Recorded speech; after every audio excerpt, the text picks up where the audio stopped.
Hello and welcome to Steve's Vintage Model Builds. Hope everyone's well today, and I've got something different. I hope that'll be fun and kind of special. So the reason it's special is that I'm going to put this out for everybody, but I'm making this video for Betty over Pre-Retirement Days. Betty's a fabulous lady. She's a great YouTube friend. She's a fabulous down-home cook, and she makes all sorts of other kinds of videos as well.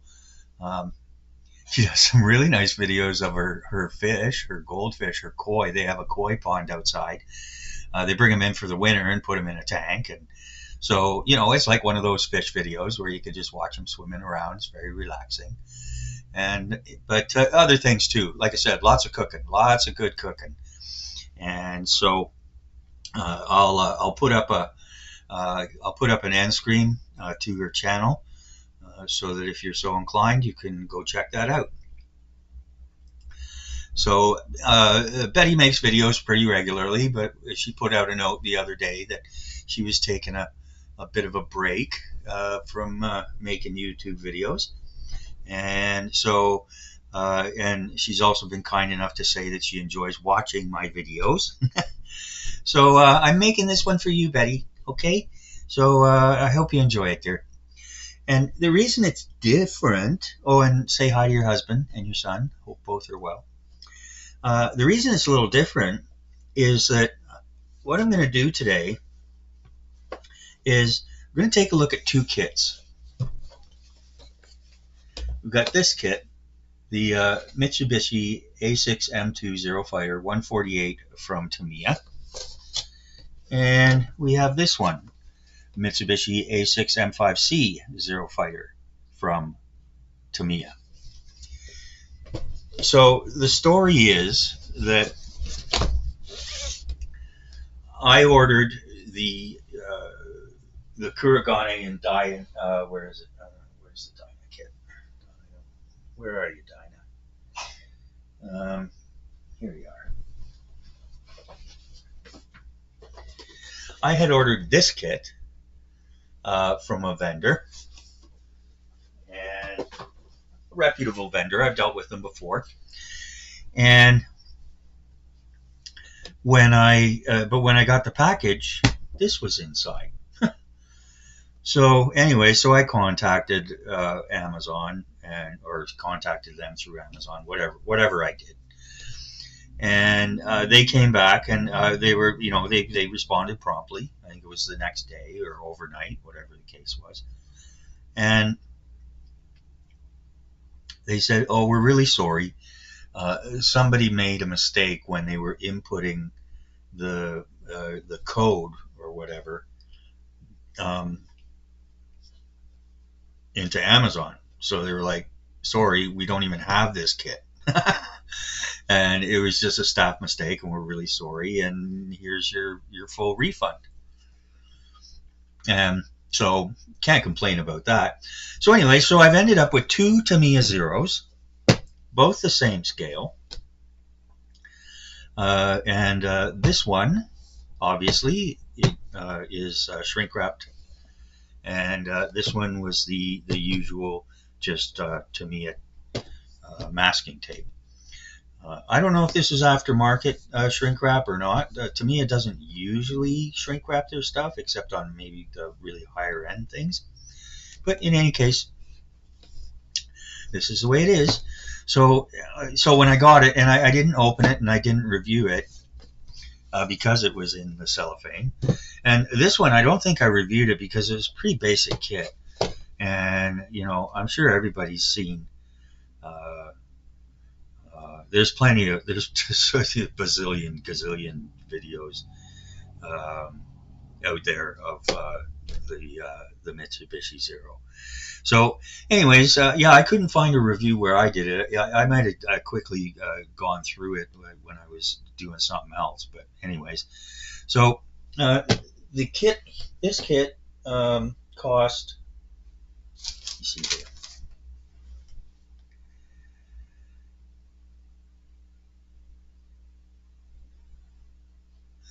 Okay, so the kit was 3440, including tax, which is fair enough. And it's a 2007 box, copyright, and it was tooled in 1973. And this one was, and it has Tamiya America Inc., Irvine, California, and then it indicates made in Japan, copyright Tamiya 2007. But it's a 1973 tooling originally. And for the A6M5c, that's a 2007 box as well, and made in the Philippines. And this was tooled in 1974 originally.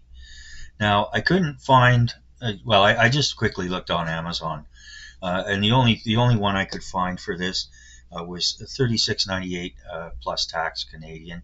So that probably worked out to, I don't know, $42 or whatever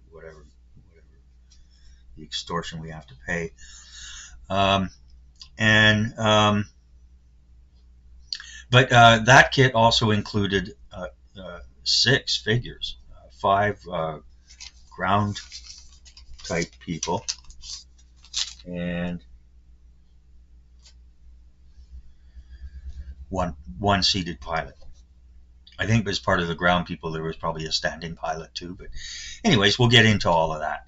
So it sure would be nice. They don't indicate anything here about figures, but it sure would be nice if I got those figures.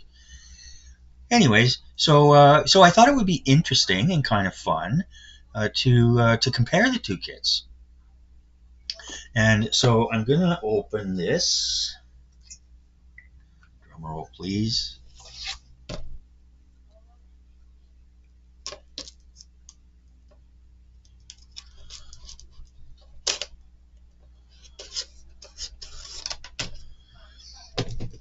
For quite a while, along with everybody else, Tamiya had quite a large percentage of their production done in China, and but they have exited China, and so about half, last I checked, about half of their production is from the Philippines, and the other half is in Japan. So as we see here, there's one from Philippines, one from Japan, and both are top-notch quality. I don't know about the Chinese ones. I don't know. Anyways, there might be some there back when. I try to avoid buying things made in China. So, anyways, all that's left, they have the toy side of their business in Hong Kong, and that's just a teeny tiny portion of their business. So they pretty much exited China, and that's great, and it's great for the Philippines too. Okay, so I'm gonna take this. Now, I'm not going to go through these piece by piece. I thought it would be easier and better if I went through each of the instructions side by side so we can compare. And we have one seated. Hey, we do have. Holy cow, we have 7 figures. And the 6 guys are, well, you'll see, they're standing there waving. So, bonus. Especially for a freebie, come on. Okay, so this is the A6M2, and you got open or close canopy option. You get 2 sprue bags. As you can see, it's pretty basic. I like this all one piece, and then how it fits in there. I don't like the slots. And if you do this right, you practically don't even need glue. So you've got extended range fuel tanks. The usual landing gear stuff. The wheels are pretty basic. In here we've got 2 nice figures. Let me see if...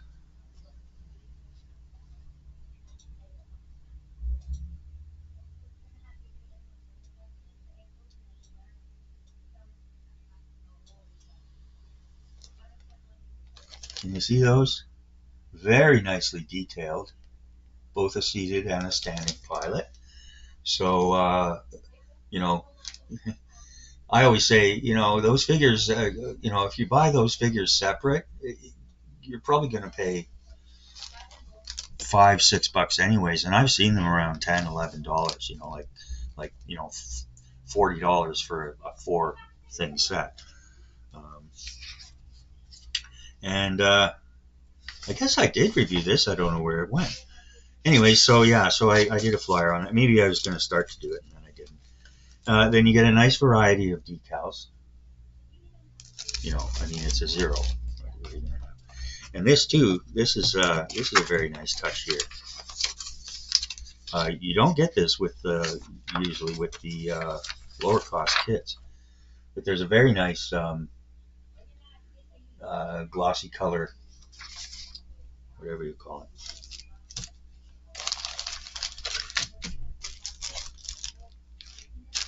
Poster. You could call it a poster, I guess. And you could put it up on in your hobby room.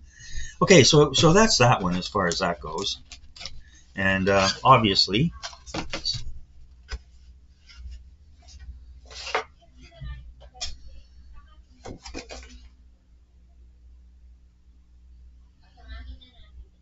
okay, so the other one had Tamiya America. This one has Tamiya Europe, GmbH. And this was the one made in Japan. And came from a European distributor. Okay, and so here, again, we've got the 2 screws. Again, it's a fairly basic model. You've got your seated pilot here. Obviously, this one's in green. And the same setup as far as that goes. And this one is packed a little bit differently. You get the clear parts. Again, you get the option of closed or open canopy. And then you've got all these figures. Can you see them there? They're all waving banzai, banzai. Anyways, yeah. And then we've got the cowling here. It's kind of bent off, but it's inside here, and this is nice that they double tuck this in. And again, we've got sufficient decals for, I guess, there's no glossy, I don't think.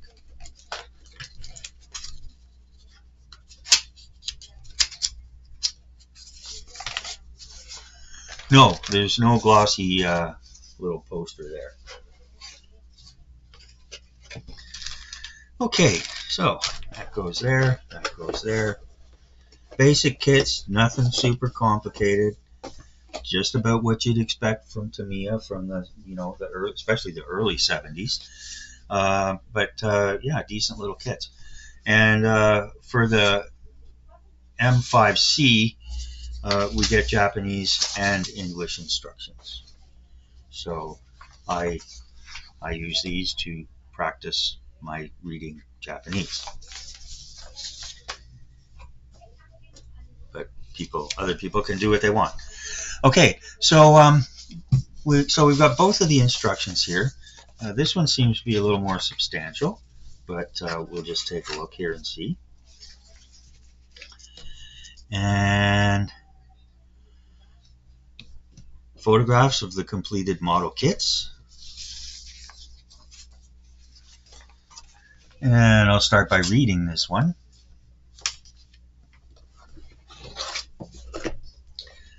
The A6M2 was the one that participated in the Pearl Harbor attacks and continued on after that for a certain period of time.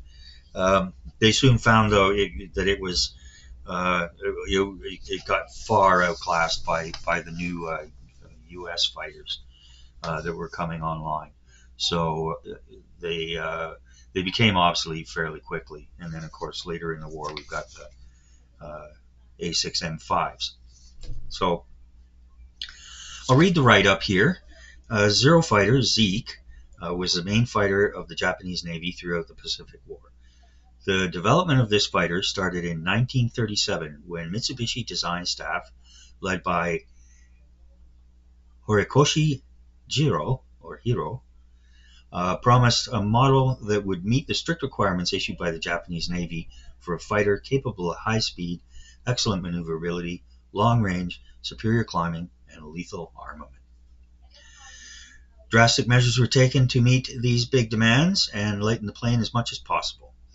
Features employing new techniques such as a lightweight duraluminum alloy main beam, constant speed variable pitch propeller, teardrop canopy, and streamlined drop tank that allowed it to fly over 3,000 kilometers. The armament consisted of two 7.7 millimeter guns and in the nose, and two 20 millimeter Type 99 cannons in the wings. Zeke's prototype was completed by a Mitsubishi Zuisei Type 13 engine on March 1939 and made its maiden flight the following month. In July 1940, the engine was replaced with a 940 horsepower Nakajima Sakai Type 12 engine, giving birth to the Zero Type 11, which overwhelmed the Chinese Air Force's Soviet-built I-15 and I-16 fighters. The Zeke was modified to be a carrier-borne fighter in December 1940 with the employment of 50-centimeter folding wingtips. That would be just the very tips. Hook and homing equipment. Hence the birth of the new Type 21, which became the main Japanese fighter of the Pacific War. This version took part in the attack on Pearl Harbor, the Philippine Islands invasion, and the Indian Ocean campaign, where it clashed with countless Allied fighters. Besides Mitsubishi, Nakajima also built the Type 21 Zero under license. A total of about 3,600 Type 21 Zeros were produced. And I'm just about the names. I mean, I've talked about this before on other videos, but early on in the war, the Americans appointed an intelligence officer to give nicknames, code names to the various Japanese aircraft.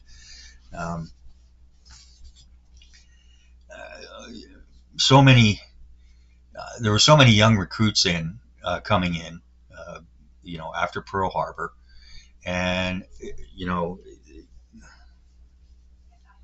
don't get me wrong when I say this, but a lot of them came from, a lot of them were farm boys and came from the backwoods of Appalachia and Tennessee and places like that, and the mountains. And don't get me wrong. I'm not saying they were stupid. They weren't stupid.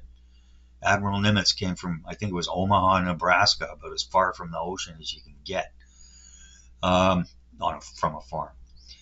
I think too, Halsey was a farm man boy. Anyways, but yeah, I mean, they had to be trained fast and they had to communicate quickly, and so they devised this system, and this fella who was from Tennessee had a bit of fun with it, and he chose a lot of the names from people he knew from the backwoods and hills of Tennessee. Names like Zeke, which is short for Ezekiel, Roof, which is short for Rufus, which I believe in the hills and the backwoods, Rufus was usually a redhead. So, anyways, the Zero became the Zeke.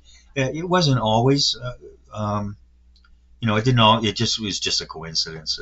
Well, I'm sure they say, "Oh, Zero, Zeke, we can match those up. That's great." But yeah, they had a lot of fun with it, and so the fighters were all male names, and the bombers, like the Dyna, they were all female names, and there were a couple other subcategories I can't remember right offhand, but and the Dyna. There was one exception with the fighters. I'll tell about that in a minute. or with the bombers like the Dinah. The Dinah was named after the fella, I can't remember his name, who was in charge of naming them. Dinah was a rather well endowed acquaintance of this man back home.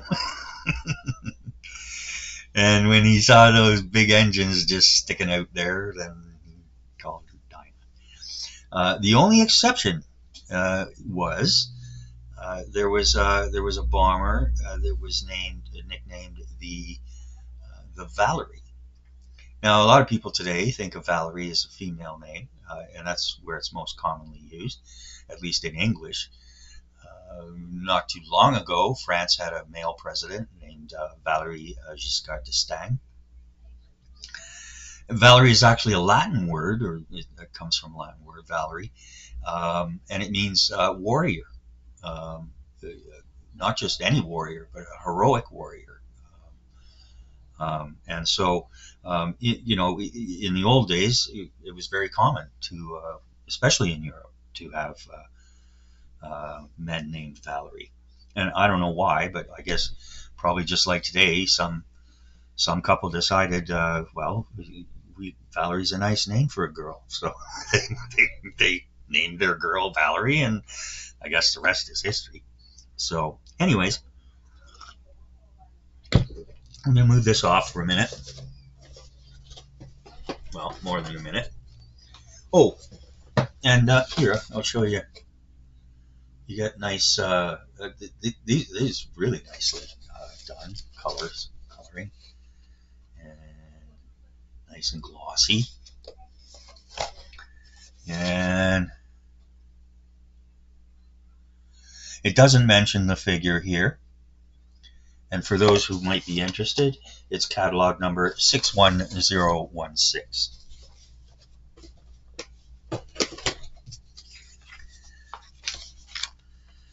Okay, so here we go. I'll zoom this a little bit. Can you see all of it? No. Gee, I've gone real high tech with the new camera. Okay, pretty standard format Tamiya instructions, and there's also the little tech tips thing.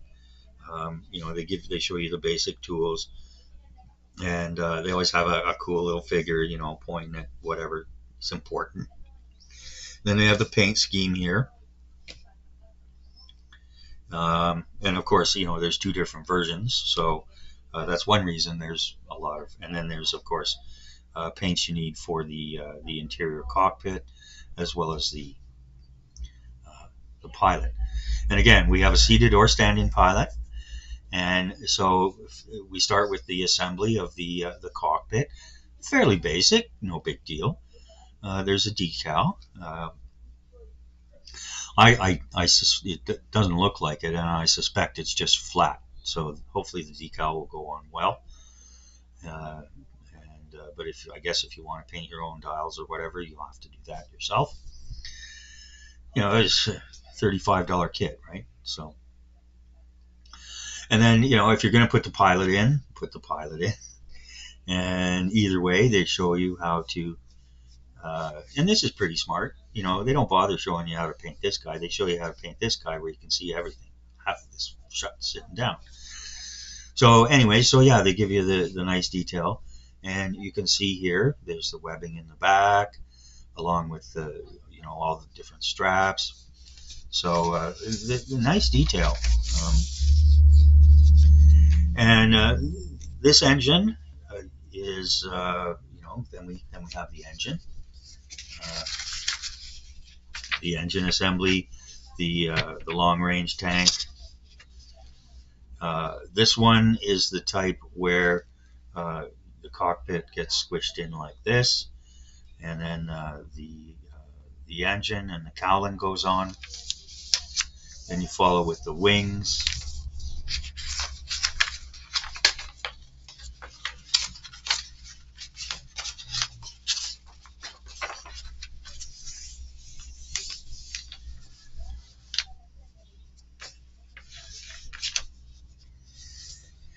And then we have the landing gear. Obviously, you can have it either up or down.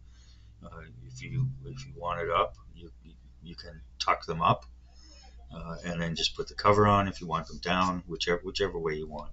I don't think they're engineered to do both. And it's upside down. Here you go. It's easier to see. Okay, yeah. So, and it shows you either one. Actually, yeah. No, you don't have to. If you want the wheels down, you do it this way. If you want the wheels up, you just put the covers on, and that's it. And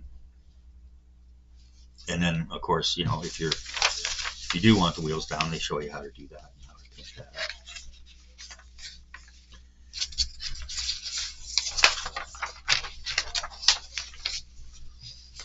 And then we have it looks like it's a single piece propeller, and you put the spinner on whatever that thing is called, and then it tells you what to do for each particular version.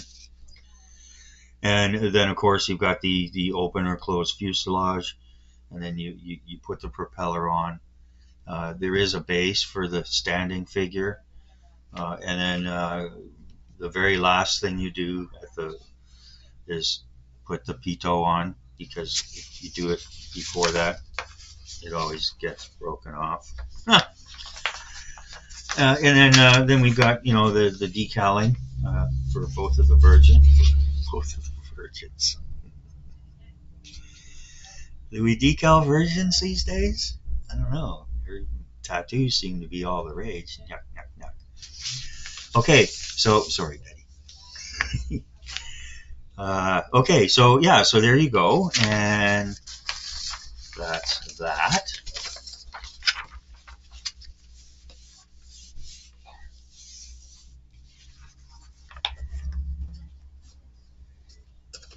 And we'll move on to this one.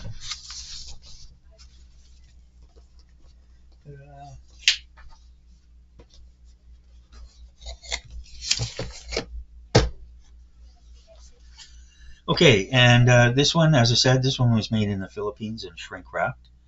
And it's got Tamiya America on the side. Catalog number 61027. And a very nice box art on both. This one's a little bit nicer, I think. And again, they show you the two different schemes.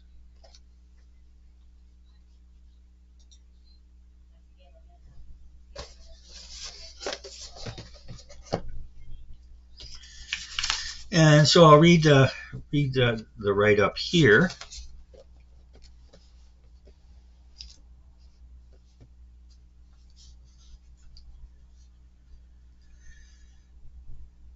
And the beginning part, it's the same history. Obviously, they came from the same place. But they do say here, after the initial superiority of the Zero over Allied aircraft began to wane, due to new U.S. types being introduced, Mitsubishi was hard-pressed to maintain a superiority. The Grumman F6F and Chance Vote F4U provided a need for more firepower, armor protection, and capability, led the combined companies of Nakajima and Mitsubishi to produce the A6M5. Total production of 10,449, of which Nakajima produced 6,570. In August 1943, at a time when the Japanese forces were withdrawing from previously held islands in the South Pacific, the Type 52C was the last of the A6M5 series, and the most effective against Allied aircraft due to its armament configuration: 3 13mm machine guns and 2 20mm cannons. Total of 93 Type 52Cs were produced by Mitsubishi, and an unknown number by Nakajima. However, many of the Type 52 and 52B Zeros were field modified to C weapons configuration. Don't really understand that, but anyways. I guess they made a few, but then they reconfigured them. Anyways. The 7.7mm machine guns housed in the cowling of the Zero since its first introduction proved to be less effective during the later stages of the conflict due to the heavier armor protection of Allied aircraft and their self-sealing fuel tanks. The 13mm weapon was greatly more effective. However, due to its increased weight, only one of them could be housed in the cowling and one in each wing. The 7.7 machine guns were removed from the cowling, and one 13mm gun was mounted on the right-hand side. This installation also made necessary the enlarging of the right-hand projectile exit and cowling tube input of the cowling, giving it an unbalanced look when viewed from the top. Okay.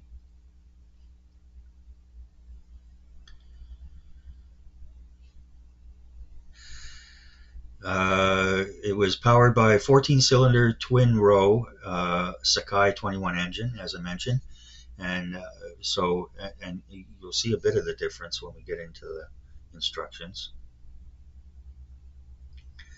And it produced 1130 horsepower, and later versions had alcohol injection as well. In addition to the machine guns and cannons, it could also carry 4 air-to-air rockets, or 4 30-kilogram air-to-air bombs, or 2 60-kilogram air-to-ground conventional bombs. The air-to-air systems were initiated in an attempt to disrupt B-29 operations by firing the rockets or dropping the small bombs on the formations. Can you imagine dropping little bombs, trying to hit aircraft by dropping bombs? My goodness. Probably the rockets too. They were just like point and fire. Maybe they'd be lucky to get a 30% hit rate. In any case, I see what they did. The bombs were timed to airburst a certain number of seconds after release from the fighters. So, anyways, obviously it didn't stop the B-29s. Okay, so let's take a look inside here. They have a little corner here with specifications. Wingspan 11 meters, length 9.06 meters, height 3.509 meters, maximum speed 540 kilometers an hour.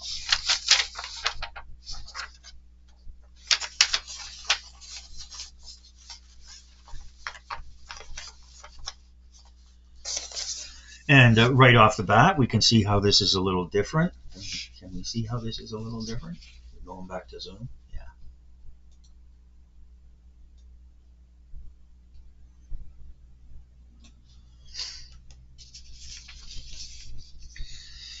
And this is more what we see in the more modern Tamiya instructions.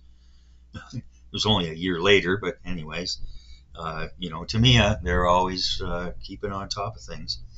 So you get a very nice sidebar or gloss, if you will, of what the completed cockpit looks like, where the particular decals go, how to detail the flaps, and how to detail the engine. They indicate push rods and plug wires, so there's opportunities there to decorate. Certainly a different cockpit assembly configuration, and this is one of the type that goes up underneath, and so basically you cement the fuselage together, and then the cockpit goes up and you cement that. Then we've got the same wing style, and neither of these has the option for the wingtips up, although I'm sure you could do it. And so here we've got 2 sets of 7 cylinders. It said it was 14 cylinders, and then we've got exhaust as well. Whereas you'll see here, there's no exhaust pipes reaching out from the cowling. but there are here. You can see them. So those are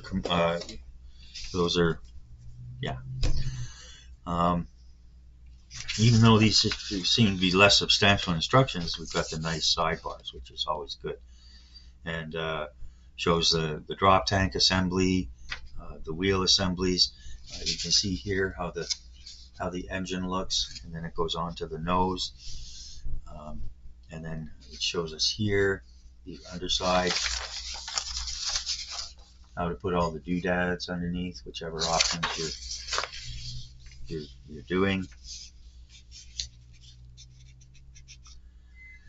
And then you've got your seated pilot. Oh yeah, and then you assemble the cowling. It's not just a single piece. And then you've got the covers for the exhaust. And so we've got seated pilot, petty officer, mechanic, and I guess there's 2 each of those. I guess, I don't know. Anyways, there's 6 of these and 1 of these. So again, that's a terrific value there. And then the final assembly is obviously inserting the pilot if you want the pilot there, canopy open or closed, putting the cowling and the propeller on.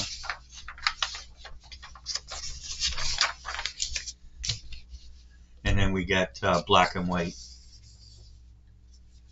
for a couple of different versions.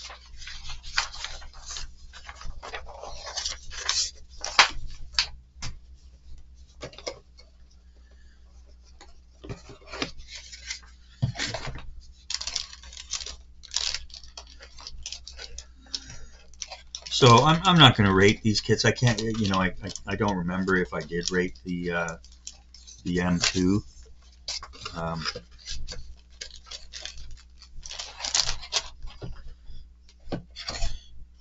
Both of them look to be more or less, 10 out of my 12. I might give them a full bonus point in this kit for the 6 figures plus the pilot. So, but yeah, I mean, certainly somewhere, up that way. And that's the Japanese instruction.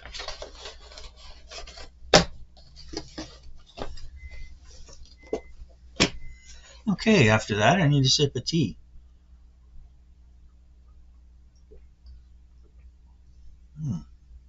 There we go.